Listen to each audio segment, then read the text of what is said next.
നമസ്കാരം, മലയാളി വാർത്തയിലേക്ക് സ്വാഗതം. SAR നടപ്പാക്കുമ്പോൾ വോട്ടർ പട്ടികയിൽ നിന്ന് പുറത്താക്കപ്പെടുന്നവരെ സംബന്ധിച്ച് ഏറ്റവും താഴെ തട്ട് വരെ കൃത്യമായി പഠിക്കാനും അതിന്റെ കണക്കുകൾ അവതരിപ്പിക്കാനും KPCC കോർ കമ്മിറ്റി യോഗം തീരുമാനിച്ചതായി ഷാഫി പറമ്പിൽ MP. തങ്ങളുടെ അജണ്ട നടപ്പാക്കാൻ ജനങ്ങളുടെ ജനാധിപത്യ അവകാശത്തെ കവരുക അല്ലെങ്കിൽ അതിനെ അപഹരിക്കുക എന്നതാണ് BJP അജണ്ടയാക്കിയിരിക്കുന്നതെന്നും ഷാഫി പറമ്പിൽ MP വിമർശിച്ചു. അത് കേരളത്തിലും നടപ്പിലാകുന്നുണ്ടെങ്കിൽ അതിന് കൂട്ടുനിൽക്കുന്ന ഉദ്യോഗസ്ഥർ ആരാണെന്ന് പരിശോധിക്കണമെന്നും ഷാഫി പറമ്പിലിന്റെ മുന്നറിയിപ്പ്. താഴെ തട്ടിൽ നിന്ന് വിശദാംശങ്ങൾ എടുത്തുകൊണ്ടിരിക്കുകയാണെന്നും ഷാഫി പറഞ്ഞു. കേരളത്തിലെ SAR പട്ടികയിൽ BJP അനുകൂല നീക്കങ്ങൾ ഉണ്ടായിട്ടുണ്ടെങ്കിൽ അത് ആര് ചെയ്തു കൊടുക്കുന്നു? അതിന് പിന്നിൽ ആരാണ് പ്രവർത്തിക്കുന്നത്? അത്തരത്തിൽ BJP അനുകൂല നീക്കങ്ങൾ എവിടെ നിന്നാണ് ഉണ്ടാകുന്നത്, അതിന് പിന്നിൽ പ്രവർത്തിക്കുന്നത് ആര് എന്ന കാര്യത്തിൽ അത് കണ്ടെത്തി വേണ്ട നടപടി സ്വീകരിക്കുമെന്നും ഷാഫി പറമ്പിൽ MP വ്യക്തമാക്കി. തദ്ദേശ തിരഞ്ഞെടുപ്പിന്റെ ഇടയിൽ തന്നെ SAR പ്രക്രിയ നടത്തണമെന്ന തിരഞ്ഞെടുപ്പ് കമ്മീഷന്റെ നിർബന്ധത്തിനെതിരെ നിയമ പോരാട്ടം ഉൾപ്പെടെ നടത്താൻ ശ്രമിച്ചതാണ് പാർട്ടി. പക്ഷേ കഴിഞ്ഞ ദിവസം ചേർന്ന കോൺഗ്രസ് കോർ കമ്മിറ്റിയിൽ താഴെത്തട്ട് മുതൽ വളരെ കൃത്യമായി കാര്യങ്ങൾ പഠിക്കാനും പ്രതികരിക്കാനും തീരുമാനമായിരിക്കുകയാണ്. SARന് പിന്നിലെ അജണ്ടകളെ രാഹുൽ ഗാന്ധിയുടെ നേതൃത്വത്തിൽ രാജ്യമെമ്പാടും കോൺഗ്രസ് തുടക്കത്തിലേ തുറന്നു കാണിക്കുന്നുണ്ട്. വോട്ട് ചോരി എന്നാണ് SARനെ കുറിച്ച് രാഹുൽ ഗാന്ധി തുടക്കം മുതൽ പറയുന്നതെന്നും ഷാഫി പറമ്പിൽ ആഞ്ഞടിച്ചു. മാത്രമല്ല, ഈ ഒരു കാര്യത്തെക്കുറിച്ച് ഷാഫി പറമ്പിൽ തുടർന്നും പ്രതികരിച്ചത് ജനാധിപത്യത്തിന്റെ ഏറ്റവും വലിയ അടിത്തറയായ സുതാര്യമായ തിരഞ്ഞെടുപ്പ് പ്രക്രിയയെ അത് ഉറപ്പുവരുത്തേണ്ട സംവിധാനം തന്നെ കൊല്ലാൻ ശ്രമിക്കുകയാണ്. പലയിടങ്ങളിലും നമ്മൾ അത് കാണുകയാണെന്നും ഷാഫി പറമ്പിൽ ചൂണ്ടിക്കാണിച്ചു. ബീഹാറിലും ബംഗാളിലും പറഞ്ഞു കേട്ട വോട്ട് ചേരി കേരളത്തിലും BJP നടപ്പിലാക്കുന്നുണ്ട്. അത് അതീവ ഗുരുതരമായ കാര്യമാണ് എന്നും ഷാഫി പറമ്പിൽ വിമർശിച്ചു.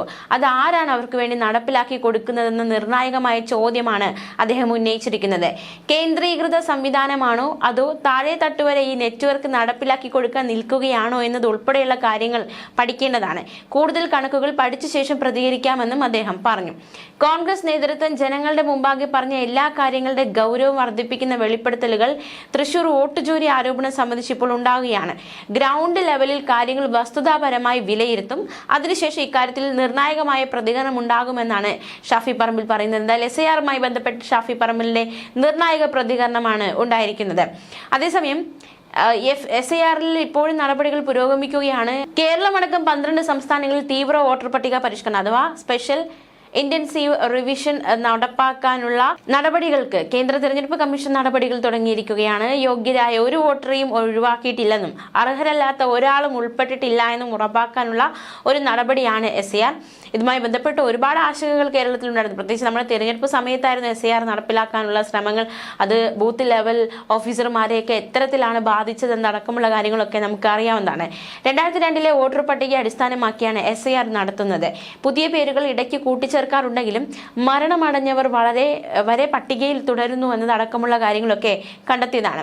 ഒന്നിലേറെ സ്ഥലങ്ങളിൽ വോട്ടുണ്ടാകുന്നതും പലപ്പോഴും വലിയ രീതിയിലുള്ള വിവാദങ്ങളിലേക്ക് നയിക്കപ്പെട്ടതാണ്. അത്തരം അപാകതകളെല്ലാം പരിഹരിച്ച് പട്ടികയെ ഒന്ന് ക്രമീകരിക്കുക, അതിനെ ഒന്ന് ശുദ്ധീകരിക്കുക എന്നതായിരുന്നു തെരഞ്ഞെടുപ്പ് കമ്മീഷൻ SARലൂടെ ലക്ഷ്യമിട്ടത്. വോട്ടർമാരുടെ യോഗ്യത ഇന്ത്യൻ പൗരന്മാരായ 18 വയസ്സ് പൂർത്തിയായ മണ്ഡലത്തിലെ സ്ഥിര താമസക്കാരെയാണ് വോട്ടർ പട്ടികയിൽ ഉൾപ്പെടുത്തുന്നത്.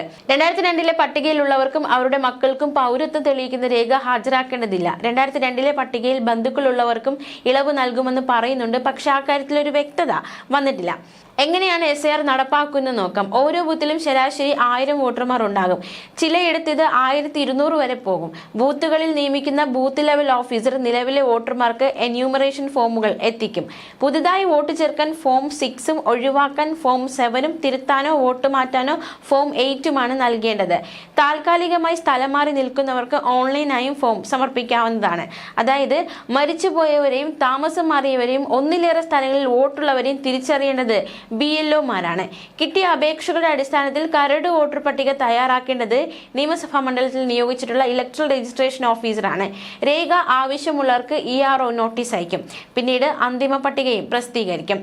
അന്തിമ പട്ടികയിൽ പരാതിയുണ്ടെങ്കിൽ ആദ്യം ജില്ലാ കളക്ടർക്ക് അപ്പീൽ നൽകാവുന്നതാണ്. പരിഹാരമായിട്ടില്ല എങ്കിൽ സംസ്ഥാന തിരഞ്ഞെടുപ്പ് കമ്മീഷണറെ സമീപിക്കാനുള്ള അവസരവും സമ്മതിദായകർക്ക് ഉണ്ടായിരിക്കും. 2002 വോട്ടർ പട്ടികയിൽ പേരില്ലാത്തവർ ചെയ്യേണ്ടത് എന്താണെന്ന് നോക്കാം. കേരളത്തിൽ 2002 വോട്ടർ പട്ടികയിൽ സ്വന്തം പേരോ മാതാപിതാക്കളുടെ പേരോ ഇല്ലാത്തവരെ ജനന തീയതിയുടെ അടിസ്ഥാനത്തിൽ തിരഞ്ഞെടുപ്പ് കമ്മീഷൻ 3 തരംതിരിച്ചിട്ടുണ്ട്. വോട്ടവകാശം ലഭിക്കാൻ ഇവർ സമർപ്പിക്കേണ്ട രേഖകളും കമ്മീഷൻ വ്യക്തമാക്കിയിട്ടുണ്ട്. 1987 ജൂലൈ 1 മുമ്പ് ജനിച്ചവർ സ്വന്തം ജനനത്തീയതി ജനനസ്ഥലവും തെളിയിക്കുന്ന രേഖ സമർപ്പിക്കണം.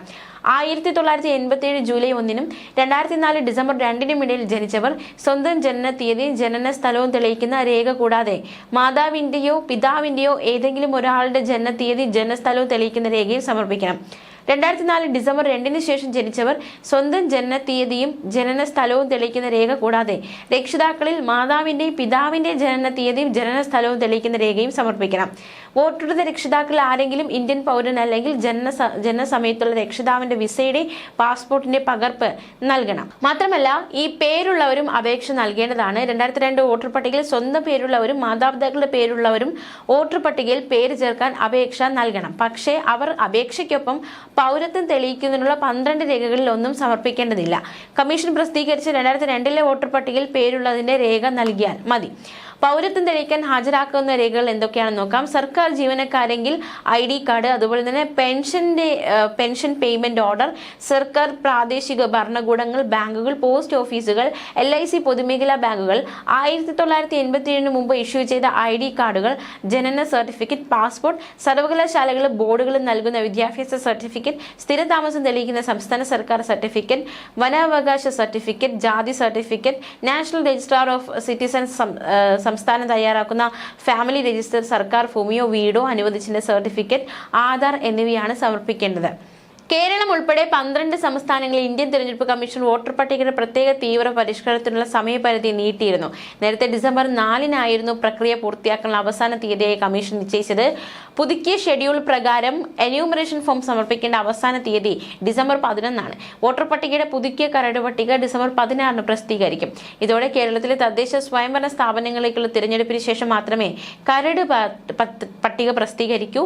2026 തിരഞ്ഞെടുപ്പ് നടക്കാനിരിക്കുന്ന കേരളം, തമിഴ്നാട്, പശ്ചിമ ബംഗാൾ, പുതുച്ചേരി എന്നിവയുൾപ്പെടെ 9 സംസ്ഥാനങ്ങളിലും 3 കേന്ദ്രഭരണ പ്രദേശങ്ങളിലും നവംബർ 4 SIR രണ്ടാം ഘട്ടം ആരംഭിച്ചിരുന്നു. SIR ആദ്യഘട്ടത്തിൽ വീടുതോറുമുള്ള എന്യൂമറേഷൻ ഉൾപ്പെടുത്തുന്നു. BLOമാർ, അതായത് ബൂത്ത് ലെവൽ ഓഫീസർ, ഓരോ വീടും സന്ദർശിച്ച് ഓരോ വോട്ടർക്കും ഫോമുകൾ കൈമാറും. തുടർന്ന് പൂരിപ്പിച്ച ഫോമുകൾ ശേഖരിക്കാൻ ഇവർ രണ്ടാം വട്ടം സന്ദർശനം നടത്തണം. തുടർന്ന് ഓരോ നിയമസഭാ മണ്ഡലത്തിലെയും പട്ടികയുടെ മേൽനോട്ടം വഹിക്കുന്ന ഇലക്ട്രൽ രജിസ്ട്രേഷൻ ഓഫീസർക്ക് സമർപ്പിക്കണം. കേരളത്തെ സംബന്ധിച്ചിടത്തോളം 2002 SIR റോളുകൾ അടിസ്ഥാന രേഖയാണ്. വോട്ടർമാർക്ക് ഓൺലൈനായും ഫോമുകൾ പൂരിപ്പിക്കാവുന്നതാണ്. ന്യൂസ് ഡെസ്ക് മലയാളി വാർത്ത.